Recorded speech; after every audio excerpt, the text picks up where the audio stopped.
would be so I wouldn't have to work. Yeah, but you could have other people work for you, and you could just collect the profits. I could do that?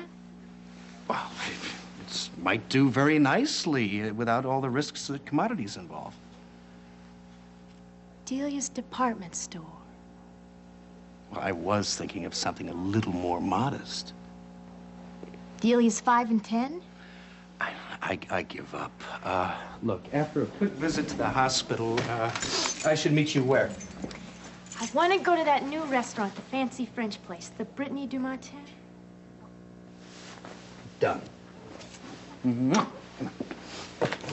Anyways, why should I think about a small business when my commodities are doing so well?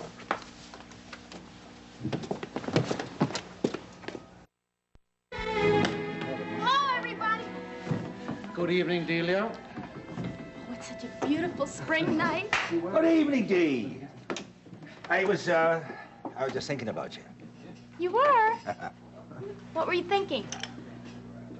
Well, for one thing, you're looking a little more cheerful than I might have expected. Oh, why shouldn't I? Everything's wonderful. Tell me, where's little Johnny? He's still over at that birthday party. Maeve went over to collect him. Oh, I was gonna visit with him. Before I meet Roger for dinner, guess where we're going? That fancy new French restaurant, the Brittany du Matin. Listen, Dee, you got a minute? Sure, Johnny, what? Come on.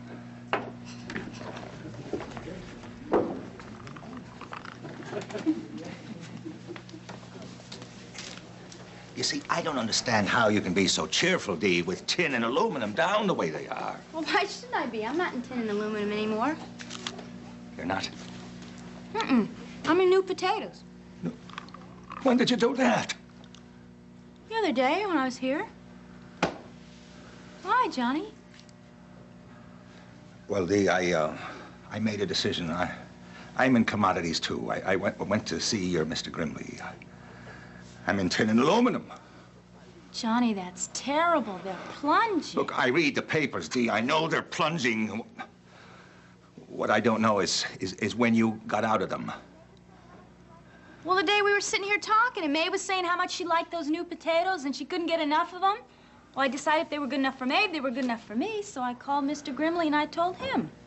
Yeah, well, why didn't you tell me? Well, it never occurred to me. Well, of course it didn't, Dee. Listen, that's all right. There's no reason why it should have. I didn't even know for sure you were in commodities. Of course you didn't, Dee. I was. I mean, I am. Sit down, Dee. I wanna ask you something. Okay. Listen, sweetheart. Would you have any serious objection to telling me what your investments are? You mean my commodities? Yeah, what they are, and if you're thinking of making any change. I suppose not. Oh, that's terrific. That's a great relief. Thank you, Dee. I'll get out of tin aluminum in the morning and into new potatoes. You know, you have taken on a remarkable position in this family, Dee. I have. Oh, yeah. There was a time when you were a poor, sad little creature we had to nurture and protect.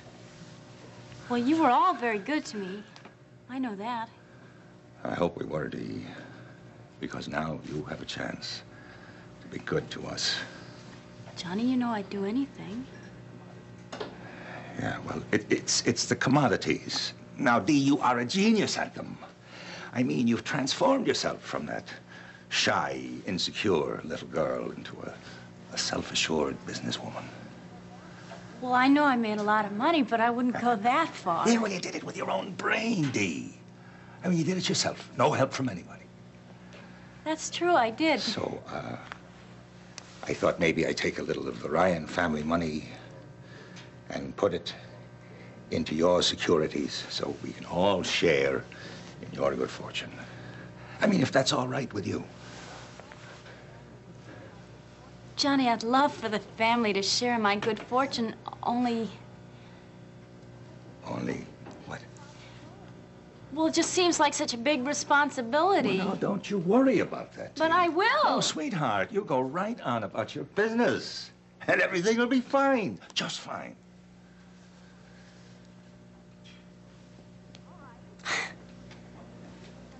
All right. I guess I'll get going and go meet Roger. Atta girl. Listen, you have a real nice dinner now. Oh, thank you. I will.